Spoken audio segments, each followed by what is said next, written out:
দুর্নীতিবাজদের ধরতে নতুন করে আইন করার দরকার নেই, যে আইন আছে সেটা দিয়ে ব্যবস্থা নেবে সরকার, জানিয়েছেন আওয়ামী লীগের সাধারণ সম্পাদক ওবায়দুল কাদের। তিনি বলেন, রোদে বসে কষ্ট করছে, কোনো কিছুকে যেতে দিচ্ছি না, কোনো কিছুকে মানছি না। এই করার আমরা যে বেনজিরের অঢেল সম্পদ দেখে হতবাক হাইকোর্ট, হাইকোর্ট হতবাক দেখে আমি রুমিন ফারানা হতবাক কেন? এই হাইকোর্ট দুদিন আগে এমন একজন ব্যক্তি। প্রিয় দর্শক শ্রোতা, আসসালামু আলাইকুম। দেশ এবং প্রবাসে দূরে এবং কাছে যে যেখান থেকে আমার এই ভিডিওটির সাথে সংযুক্ত হয়েছেন সকলকে আন্তরিক শুভেচ্ছা, অভিনন্দন। দর্শক, শুরু থেকে সংবাদ শিরোনাম দেখেছেন, এখন আপনাদেরকে দেখাবো বিস্তারিত। দর্শক, আজকের এই ভিডিওটি খুবই ইম্পর্টেন্ট এবং গুরুত্বপূর্ণ। আপনারা যারা আমার এই ভিডিওটির সাথে সংযুক্ত হয়েছেন সকলকে অনুরোধ করব পুরো ভিডিওটি কন্টিনিউ করবেন, তাহলে এমন কিছু তথ্য আছে আপনারা ভিডিও শেষ অংশে দেখতে পারবেন। দর্শক, শুরু থেকে আপনারা যে ভিডিও ক্লিপটা দেখেছেন, সেতুমন্ত্রী ওবায়দুল কাদের সাহেব বলছিল দুর্নীতির বিরুদ্ধে কোনো টলারেন্স, জিরো টলারেন্স, কোনো কাউকে দুর্নীতির বিরুদ্ধে কাজ করতে দেওয়া হবে না এবং দুর্নীতির জন্য নতুন করে আইন ব্যবস্থা করতে হবে না, যে আইনে কেউ ছাড়া পায়। দর্শক, বেনজির আহমেদকে এই কথাই বলেছে। বেনজির আহমেদ যে দেশের যেখানেই থাকুক তাকে খুঁজে বের করে অবশ্যই আইনের আওতায় আনা হবে। তো এই ধরনের যে ঘটনা হাইকোর্ট রিট দিয়েছে, আমরা সেই ভিডিওতে দেখব এবং ওবায়দুল কাদের সাহেব কি বলেছিল বেনজির আহমেদকে নিয়ে, সেই ভিডিওটি আমরা এখন দেখব। চলুন আমরা সেই ভিডিওটি দেখি। সাবেক আইজিপি বেনজির আহমেদের ভয়াবহ দুর্নীতির তথ্য সামনে আসছে একের পর এক।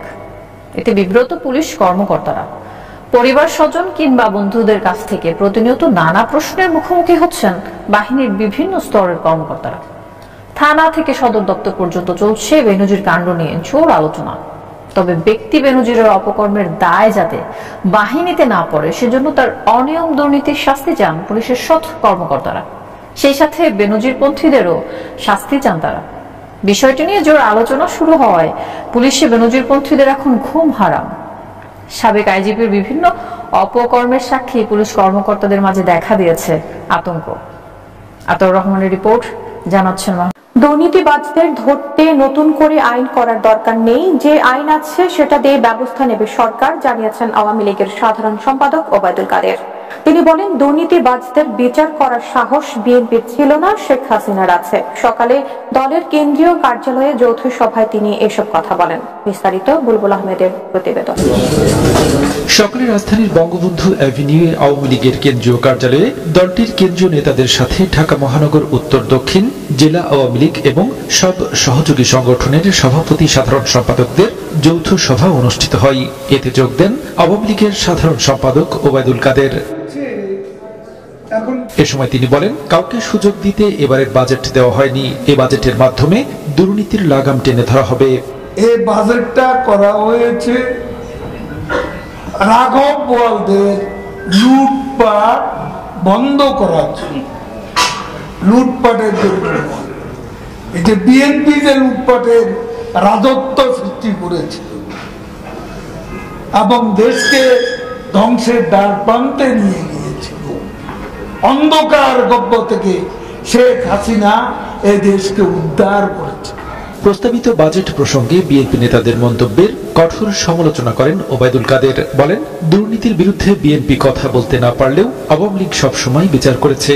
দু একটা বিচ্ছিন্ন ঘটনা ঘটছে, তাদের বিচার করার সৎ সাহস বিএনপির ছিল না, শেখ হাসিনার আছে। সেই সৎ সাহস আমাদের আছে। লুটপাট করে কেউ এখানে পারবে যেতে পারবে না। এ সময় বিএনপির অগ্নিসন্ত্রাস ও ষড়যন্ত্র মোকাবেলায় আগামীতে দলীয় নেতাকর্মীদের আরো সজাগ থাকার নির্দেশ দেন আওয়ামী লীগের সাধারণ সম্পাদক। রাজপথে আওয়ামী লীগ। বুলবুল আহমেদ, বাংলা টিভি, ঢাকা। দর্শক, আপনারা এতক্ষণে যে ভিডিও ক্লিপটা দেখেছেন, আমাদের ওবায়দুল কাদের সাহেব সেতুমন্ত্রী, উনি দুর্নীতির বিপক্ষে বেনজিরকে নিয়ে যে সমস্ত কথাবার্তা বলেছে, আশা করি আপনাদের হয়তো বা ভালো লেগেছে। আর যদি কোনো মতামত থেকে থাকে অবশ্যই আপনারা মূল্যবান মতামত কমেন্ট বক্সে কমেন্ট করবেন। দর্শক, এদিকে রুমিন ফারানা যে কথা বলেছে শুনলে হয়তো আশ্চর্য হয়ে যাবেন। ব্যারিস্টার সুমন ভাই যে কথা বলেছে এবং দুর্নীতির বিপক্ষে ছাত্র ছাত্রীরা নেমে গেছে, অলরেডি মাঠ দখল করছে, তারা আন্দোলনে চলমান। দর্শক আন্দোলন করে ওবায়দুল কাদের সাহেবের গাড়ি ভাঙচুর এবং ছাত্রী রাজনীতি। দর্শক এখানে চাঞ্চল্যকর তথ্য বেরিয়ে আসছে, আপনারা ভিডিওটি দেখলে হয়তো বুঝতে পারবেন। দর্শক এখানে রুমিন ফারহানা যে কথা বলেছে তা চলুন আমরা সেই ভিডিও দুটি দেখে আসি। রুমিন ফারহানা এবং ছাত্ররা যে আন্দোলন করছে ওবায়দুল কাদের সাহেবের গাড়ি ভাঙচুর করছে, আমরা চলুন সেই ভিডিওটি দেখি, তারপরে সম্পূর্ণ মতামত আপনাদের অবশ্যই কমেন্ট বক্সে কমেন্ট করে জানাবেন।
আমাদের দাবি হচ্ছে আমাদের স্কুল আমাদের এখানে স্থায়ী ক্যাম্পাস করতে হবে, এটা যাতে কারো হাতে না দেয়, এই জন্য আমরা চাচ্ছি। শেষ বলি, আপনাদের যিনি শাখা প্রধান তিনি জানিয়েছে আপনাদের স্কুলটি বিক্রি হয়নি এবং বিক্রি হয়েছে, এবং সে বিষয়ে তিনি জানিয়েছেন যে এখান থেকে তারা স্থায়ীভাবে ক্যাম্পাস সরাচ্ছে না। আমরা ভাড়াটা কেন থাকবো? অন্যান্য শাখা তো কেনা, অন্যান্য শাখা নিজের জমি, আমাদের তো কেন ভাড়া থাকবে? আমাদের তো কেন ভাড়া থাকবে? আমাদের তো নিজেরটা হতে হবে। বেনজিরের অঢেল সম্পদ দেখে হতবাক হাইকোর্ট। হাইকোর্ট হতবাক দেখে আমি রুমিন ফারহানা হতবাক। এখন দেখছি গণমাধ্যম দুদকের কাজ করে দিচ্ছে কোন ক্ষেত্রে, যেটুকু সুযোগ তারা পায়। ব্যারিস্টার রুমিন ফারহানা আপনার কাছে আসতে চাই। জনাব সোহরাব হাসান বললেন যে আসলে সদিচ্ছার অভাব, সব সরকারের আমলে একটু সদিচ্ছার অভাব ছিল, সক্ষমতা সদিচ্ছা দুটিই দরকার। এবং অর্থনীতিকে আসলে এই দুর্নীতি কতটা ক্ষতিগ্রস্ত করে, আইনজীবী, আপনি একজন আইনজীবী, আপনি সেই দৃষ্টিকোণ থেকে কি বলবেন? আমি দুজনের কথা একটু জবাব দিব। কাউসার ভাই বলেছেন যে এই তো হাওয়া ভবনে এত দুর্নীতি হয়েছে, কেউ তো ধরতে পারেনি। মজার ব্যাপার হচ্ছে এর মধ্যে 2 বছর 111 সরকার, যারা মোস্ট হোস্টাইল সরকার ছিল বিএনপির ব্যাপারে, তারাও হাওয়া ভবনের ব্যাপারে বহু তন্ন করে খুঁজেছে, কোনো দুর্নীতি পায়নি। বাদ দেন 111 সরকার, আওয়ামী লীগ আজকে 16 বছর ক্ষমতায়, তারাও হাওয়া ভবনের ব্যাপারে ওই বলেছে 10%, ওই বলেছে 5%, কিন্তু কোন দুর্নীতির স্পেসিফিক অভিযোগ, দুর্নীতির স্পেসিফিক প্রমাণ আওয়ামী লীগ দেখাতে পারে নাই। প্রোপাগান্ডা বলতে হয়, রাজনীতিতে বলতে হয়, কিন্তু সেটা আসলে কতদূর বলবেন, মানুষ কতদূর গ্রহণ করবে সেটাও প্রশ্ন। এবার ভারতের ইলেকশন আমি খুব মাইনিউটলি ফলো করছিলাম। ভারতের ইলেকশনে যখন মোদি ক্যাম্পেইন করছে তখন আমি দেখলাম কংগ্রেস থেকে বা ইন্ডিয়া জোট থেকে বলা হচ্ছিল যে এত বছর মোদি ক্ষমতায় থাকার পরে কবে কংগ্রেস কি করেছে সেই কথা যদি এখন মোদি নিয়ে আসে সেটা মানুষ গ্রহণ করবে না। আর সেখানে আপনি হাওয়া ভবনের কথা বলছেন, যেটা একটা দুর্নীতি, আপনার মতন একটি দানব সরকার 16 বছর একটা দুর্নীতি আপনারা দেখাতে পারেন নাই। আমি না 2-1 দিনের একটু নিউজ পড়ে, আজকের নিউজগুলো আপনাকে একটু বলি। ফার ইস্টে লোপাট 2367 কোটি টাকা, এগুলো না আমাদের গা সওয়া হয়ে গেছে, বুঝছেন? এই যে দেখলাম হেডলাইনটা, ব্যাস এটা কারা, এটার পেছনে এটাও বলে দেওয়া হয়েছে, পরিচালকের সহযোগী কারা, সব বলে দেওয়া হয়েছে রিপোর্টে। এখন দেখছি গণমাধ্যম দুদকের কাজ করে দিচ্ছে কোন ক্ষেত্রে, যেটুকু সুযোগ তারা পায়। আরেকটা নিউজ লাইন হেডলাইন হচ্ছে শরিয়া ভিত্তিক ব্যাংকগুলোতে 1 মাসে আমানতের চেয়ে ঋণ বেশি 9 গুণ, তারল্য সংকট প্রকট, ধারে চলছে ব্যাংকগুলো। বগুড়ায় আইএফআইসি ব্যাংকের সিন্দুক ভেঙে 29 কোটি টাকা লোপাট। চট্টগ্রামের লকার থেকে কিছুদিন আগে, এটা অবশ্য 2 দিনের খবর না, কিছুদিন আগে আপনারা দেখেছেন, চট্টগ্রামে একজন ভদ্র মহিলা 150 ভরি সোনা রেখেছিলেন তার লকারে, সেখান থেকে আইএফআইসি ব্যাংক থেকে নাই হয়ে গেছে চট্টগ্রামে। তো এই হচ্ছে দেশের অবস্থা। এখন এখানে দাঁড়িয়ে আসলে আমরা আজকে হাইকোর্টের একটা কথা আমাকে একটু অবাক করেছে, আপনি পড়ছিলেন কথাটা, যে বেনজিরের অঢেল সম্পদ দেখে হতবাক হাইকোর্ট। হাইকোর্ট হতবাক দেখে আমি রুমিন ফারানা হতবাক কেন?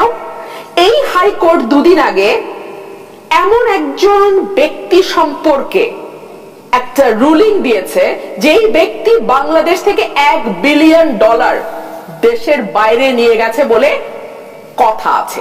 সেই ব্যক্তি একা 9টা ব্যাংকের মালিক। I am talking about S Alam. S আলমের ব্যাপারে হাইকোর্ট রুলিং দেয়, না আমি দুদককে তদন্ত করতে বলবো না, দুদক চাইলে তদন্ত করতে পারে। করেছে দুদক তদন্ত? হাইকোর্ট জানে না যে দুদক তদন্ত করবে না? আর যদি জেনেও থাকে দুদক তদন্ত করবে, আপনার রুলিং দিতে সমস্যা কি হাইকোর্ট? ঠিক একই রকম ভাবে এস আলমের প্রতিষ্ঠানের ব্যাপারেও হাইকোর্ট এক্স্যাক্টলি সেম রুলিং দিয়েছে। সরি, এস আলমের ব্যাপারে হাইকোর্ট বলেছিল তদন্ত করতে, অ্যাপেলের ডিভিশনের ফুল বেঞ্চ বলেছে তদন্ত করা যাবে না।